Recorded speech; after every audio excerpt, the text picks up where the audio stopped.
What if your next trip to the beach, the mountains, or even overseas could save you thousands in taxes, not because of some loophole, but because of a strategy that the IRS already allows called business travel deductions? Entrepreneurs, real estate investors, and consultants across the country, they are legally deducting airfare, hotels, meals, and even parts of family trips. How are they doing it? In this video, we'll show you the step-by-step process for turning your next vacation into a legitimate business expense. Section 1. What qualifies as business travel? The IRS doesn't let you write off a trip just because you talked about business while sipping pina coladas. To qualify as business travel, 3 conditions must be met. The travel must be ordinary and necessary for your business. The trip must take you away from your tax home long enough to require rest. The primary purpose of the trip must be for business. What is termed as ordinary and necessary? Ordinary and necessary means it's normal for someone in your industry to travel for business. Think real estate conferences, meetings, inspections, or strategy sessions. That's where your primary place of business is located. If you're traveling away from it, you've entered deductible territory. If business is the main reason for the trip.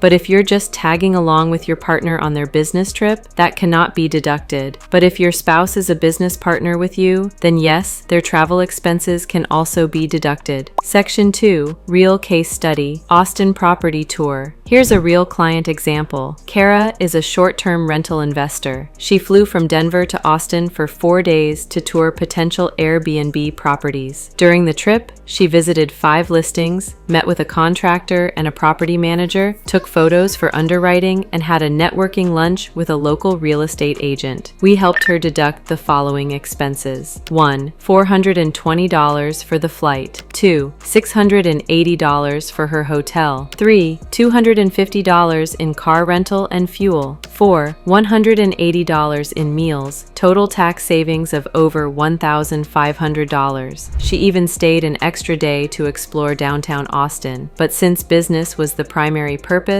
that personal time didn't disqualify the write-off. Section 3. What days count and which ones don't? Here's where most people get it wrong. The IRS distinguishes between 1. Travel days when you're going to or from your destination. 2. Business days, days spent conducting the actual business. 3. Personal days are considered as weekends, even though you stayed an extra 3 days. The full round-trip flight is deductible because business was the main purpose of travel. Even Saturday and Sunday lodging may be deductible if it's cheaper to stay than fly back early. Business activities resume the following week. But what doesn't count? 1. Spa days. 2. Theme park visits. 3. Golf outings with no business agenda. Just because you talked about work over dinner doesn't mean it's deductible. Section 4. The audit-proof documentation system. Deducting travel legally means documenting everything. Here's what to track. A formal agenda or itinerary, emails confirming meetings or events, receipts for airfare, lodging, car rentals, gas, and meals. Use apps like MileIQ to track mileage. Snap photos of meeting locations or property tours. Save notes or summaries from business sessions. At Gavtax Advisory Services, we recommend organizing your documents in a shared and secured folder labeled by trip and date. Remember, it's not about what you say, it's about what you can prove if the IRS ever asks. Section 5. Expenses you didn't know you could deduct. Most people know about deducting flights and hotels, but here are 7 lesser-known business travel expenses you can also write off. 1. Wi-Fi on planes. If you're working mid-flight, it's a business expense. 2. Baggage fees. If your bag includes work equipment or business materials. 3. Tips for bellhops, drivers, and hotel staff, as long as they're linked to your trip. 4. Public transportation and ride shares to and from meetings. 5. Laundry services during extended stays. 6. Business center or printing charges in hotels. And 7. Co-working space rentals. These can add up to hundreds or thousands of dollars each year. If your spouse works in your business and is on payroll and they're traveling for legitimate business purposes, their trip might be deductible too. Section 6. IRS support and the tax code behind it. Let's ground this in the law. Your deductions are backed by IRS Publication 463, Internal Revenue Code, Section 162, Ordinary and Necessary Business Expenses, Section 274D, Substantiation Rules for Travel, Meals, and Entertainment. What does that mean? The IRS isn't just okay with business travel deductions. They have published detailed guidance on how to do it. Section 7, How to Plan a Tax-Smart Trip. Here's your step-by-step blueprint for planning your next tax-smart trip. Step 1. Set a business objective,